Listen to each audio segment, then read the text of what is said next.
Medium of pollination এই টপিকটা থেকে বিগত বছরে মোটামুটি 1, 2 এবং 4 মার্কসের বিভিন্ন কোশ্চেন আসছে।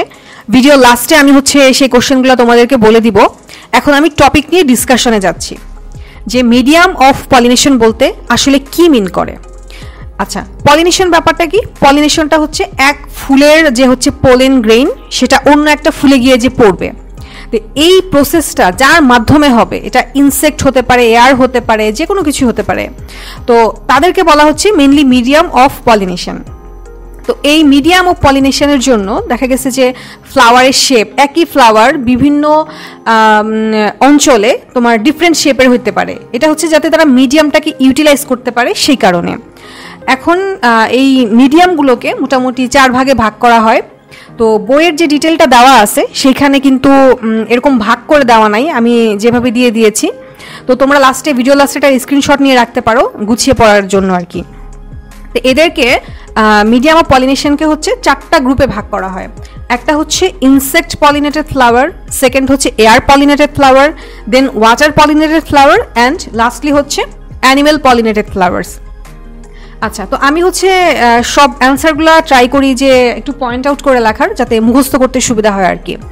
তো প্রথম যেটা আছে সেটা ইনসেক্ট পলিনেটেড ফ্লাওয়ার।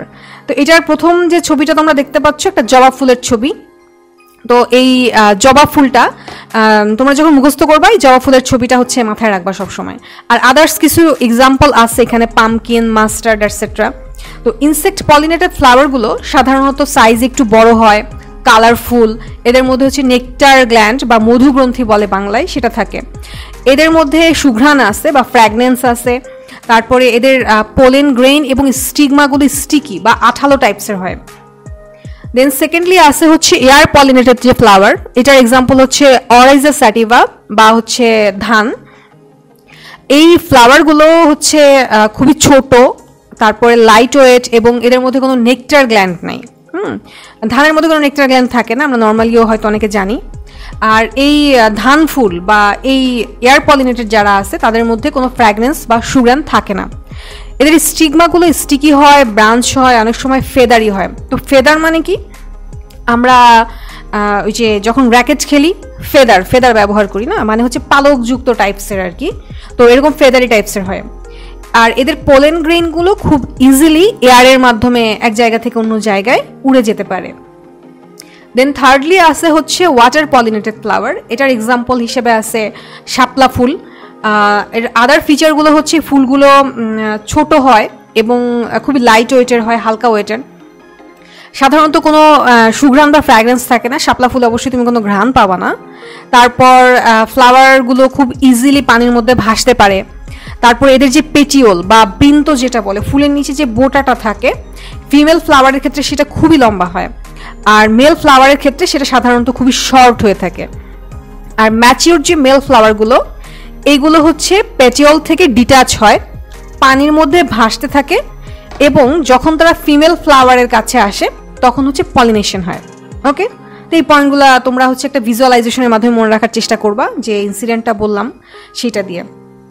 দেন লাস্টলি অ্যানিমাল পলিনেটেড ফ্লাওয়ার। এটার এক্সাম্পল কদম ফুল। ওকে, আচ্ছা, এই ফুলগুলো সাইজে মোটামুটি বড় হয়। যদি ছোট হয় সেই ক্ষেত্রে তারা ইনফ্লোরোসেন্সে অ্যারেঞ্জ থাকে। ইনফ্লোরোসেন্সটা আমরা আগের টপিকে দেখেছি, যে একটা স্টক বা পেটিওলের মধ্যে অনেকগুলো ফুল অ্যারেঞ্জ থাকে, সেটাকে ইনফ্লোরোসেন্স বলে। এগুলোতে অনেক সময় ফ্র্যাগরেন্স থাকতেও পারে, নাও থাকতে পারে, এবং এই ফুলগুলো সাধারণত ব্রাইট কালার এবং অ্যাট্রাকটিভ হয়ে থাকে। ওকে, এখন আমি তোমাদেরকে 2024 পর্যন্ত যতগুলো বোর্ড কোশ্চেন আছে আমি সেগুলো তোমাদেরকে বলে দিব। যশোর 21-এ আসছে যে মিডিয়াম অফ পলিনেশন কাকে বলে। তারপর নিচে যদি যাই, যে রাইস বা অরাইজা স্যাটাইভা, এটাকে কেন এয়ার পলিনেটেড ফ্লাওয়ার বলা হয়, এটা 2 মার্কসে আসছে ঢাকা 21-এ। দেন তারপরে আছে তোমার ওয়াটার পলিনেটেড ফ্লাওয়ারের যে ফিচারগুলো আছে সেটা তারা এক্সপ্লেইন করতে বলছে। আমরা মেল ফিমেল ফ্লাওয়ারের কিছু ফিচার আমরা দেখলাম, তো সেগুলো লিখে দিলেই হয়ে যাবে। এরপর আছে তোমার ভ্যালিসনারিয়া, এটাতে পলিনেশন কিভাবে হয় সেটা এক্সপ্লেইন করতে বলছে রাজশাহী 19-এ। রাজশাহী 20-এ আসছে যে